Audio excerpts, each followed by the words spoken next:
Bismillahirrahmanirrahim. Assalamualaikum warahmatullahi wabarakatuh. Selamat pagi anak-anakku semua.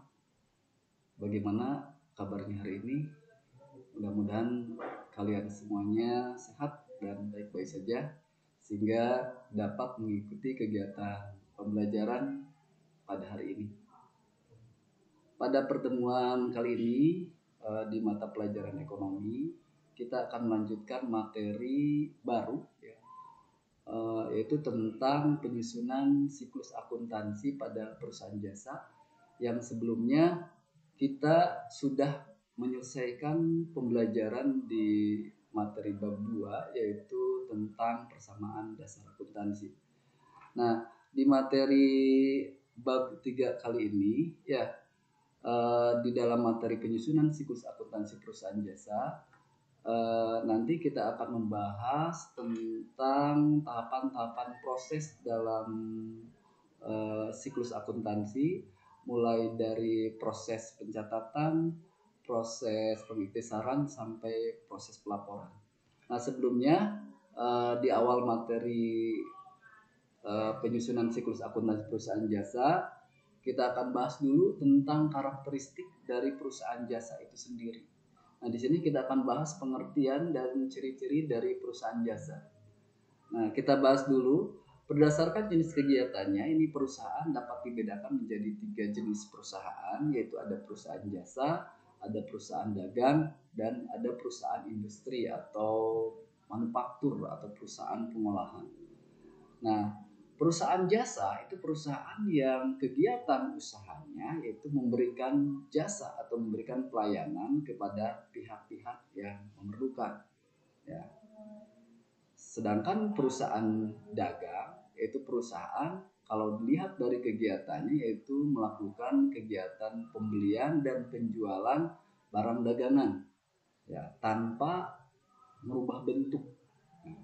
Sementara kalau perusahaan industri atau perusahaan manufaktur ada perusahaan yang kegiatan utamanya mengolah bahan baku menjadi barang setengah jadi sampai menjadi barang jadi. Itu definisi dari jenis-jenis perusahaan berdasarkan kegiatan usahanya. Nah, karena di sini pembahasan kita tentang penyusunan siklus akuntansi perusahaan jasa, maka fokus bahasan kita itu fokusnya ke perusahaan jasa. Nah, tadi sudah dijelaskan pengertian dari perusahaan jasa itu sendiri, bahwa perusahaan jasa adalah perusahaan yang kegiatan utamanya itu memberikan pelayanan atau jasa kepada pihak-pihak yang memerlukan. Adapun ciri-ciri perusahaan jasa ini, yang pertama bahwa perusahaan jasa itu menawarkan layanan yang tidak berwujud. Artinya perusahaan jasa tidak menjual produk yang berwujud, karena apa yang dijual adalah jasa. Jasa itu segala sesuatu yang tidak berwujud, bisa berupa keahlian, keterampilan, ide, gagasan seseorang yang bisa dimanfaatkan oleh orang tersebut sehingga bisa menghasilkan uang. Ciri yang kedua, standar harga jasa atau harga suatu layanan yang ditawarkan oleh perusahaan jasa sulit diukur. Artinya harga jasa itu berubah-ubah. Harga suatu jasa tergantung dari tingkat kepuasan konsumen yang menikmati jasa tersebut. Jadi besar kecilnya tarif suatu jasa tergantung dari kepuasan konsumen. Nah, yang ketiga, pendapatan perusahaan jasa itu berasal dari hasil penjualan jasa. Dari hasil menjual jasa. Tadi hasil menjual keahlian, keterampilan, ide, gagasan yang dimiliki seseorang. Nah, kemudian laba atau rugi di perusahaan jasa ini diperoleh dengan membandingkan besarnya jumlah pendapatan yang diterima oleh perusahaan tersebut dengan besarnya jumlah beban atau biaya. Nah, jadi kalau laba itu ketika jumlah pendapatan yang diterima di perusahaan jasa itu lebih besar daripada jumlah beban. Atau kebalikannya, kalau rugi berarti ketika jumlah pendapatan yang diterima perusahaan lebih kecil daripada jumlah bebannya.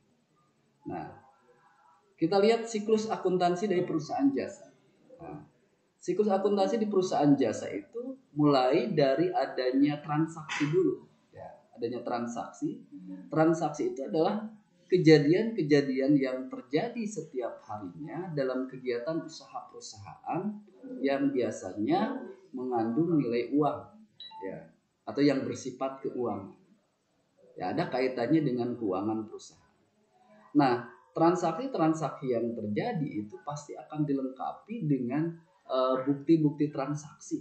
Nah, bukti-bukti transaksi ini nanti akan dijadikan sebagai alat pertanggungjawaban pihak perusahaan ketika ada pemeriksaan keuangan. Misalnya bukti-bukti transaksi yang biasanya ada di dalam suatu perusahaan. Nah, di antaranya misalnya ada memo, ada kwitansi, ada faktur, ada nota debit, nota kredit, nota kontan, ada cek. Juga yang lainnya. Kita kembali ke siklus akuntansi perusahaan jasa. Jadi mulai dari adanya transaksi, kemudian dilengkapi dengan bukti-bukti transaksi, kemudian dari bukti transaksi itu nanti transaksi itu akan dicatat dalam satu formulir pencatatan yang disebut dengan jurnal. Nah, jurnalnya jurnal umum. Ya, jurnal itu adalah pencatatan transaksi yang pertama kali yang dilakukan oleh perusahaan. Setelah dicatat dalam jurnal, nah kemudian data jurnal ini nanti akan diposting, akan dipindah bukukan ke dalam buku besar atau yang disebut dengan ledger. Nah, kegiatan pemindahan pembukuan data dari jurnal ke buku besar disebut dengan posting. Kemudian dari buku besar, catatan-catatan ini nanti akan diringkas ke dalam formulir pencatatan yang disebut dengan neraca saldo, yaitu yang berisi saldo-saldo dari setiap akun buku besar. Kemudian dari neraca saldo nanti data-data neraca saldo, kalau data-datanya sudah benar, nah nanti bisa langsung dibuatkan laporan berupa kertas kerja. Tapi biasanya data-data neraca saldo ini biasanya harus diperbaiki, harus disesuaikan. Kalau misalnya data-data yang tercatat di neraca saldo itu ada yang mengalami perubahan, maka harus dibuatkan satu lagi jurnal, yaitu yang disebut dengan jurnal penyesuaian. Jurnal penyesuaian itu jurnal yang dibuat pada akhir periode untuk menyesuaikan akun-akun yang tercatat di neraca saldo yang mengalami perubahan. Nah, setelah dibuatkan jurnal penyesuaian, maka data-data penyesuaian itu akan dimasukkan ke dalam satu pencatatan yang disebut dengan kertas kerja. Nah, kertas kerja ini adalah digunakan, ya, catatan keuangan yang digunakan untuk mempermudah atau memperlancar ketika perusahaan mau menyusun laporan keuangan. Nah, dari kertas kerja maka langkah berikutnya yaitu dalam siklus akuntansi ini data-data di kertas kerja nanti akan dibuatkan laporan keuangan. Nah, laporan keuangan ini adalah produk akhir dalam kegiatan akuntansi atau dalam siklus proses akuntansi, yaitu di tahap pelaporan. Laporan keuangan yang biasanya disajikan oleh perusahaan ada beberapa jenis, misalnya ada laporan laba rugi, ada laporan perubahan modal, neraca, dan ada laporan arus kas. Kemudian kalau sudah dibuatkan laporan keuangan, maka akan data-data keuangan ini akan dibuatkan jurnal penutup. Jurnal penutup ini tujuannya adalah untuk menutup akun-akun nominal yang terdiri pendapatan dan beban, sehingga saldonya harus nol, karena pendapatan dan beban nanti akan dipindahkan ke ikhtisar laba rugi. Selanjutnya kalau sudah jadi laba atau rugi, ya, pendapatan atau beban ini nanti akan masuk ke akun real, yaitu ke akun modal. Kemudian langkah berikutnya yaitu setelah dibuatkan jurnal penutup, ya, maka dari jurnal penutup ini akan diposting lagi ke dalam satu buku besar yang disebut dengan buku besar penutupan. Ya, tujuannya adalah untuk membuktikan bahwa saldo-saldo akun nominal yang terdiri pendapatan, beban maupun triple atau ikhtisar laba rugi semuanya saldonya nol. Setelah dibuat buku besar penutupan, maka langkah berikutnya itu dengan membuat neraca saldo setelah penutupan. Nah, dari neraca saldo setelah penutupan maka akan dibuat lagi satu pemilik pencatatan keuangan yang disebut dengan jurnal kembali.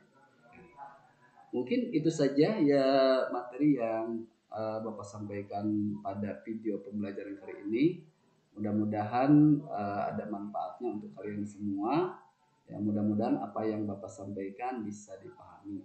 Nanti kita lanjutkan pada materi berikutnya di pertemuan yang akan datang. Terima kasih atas perhatiannya. Billahi taufiq wal hidayah. Assalamualaikum warahmatullahi wabarakatuh.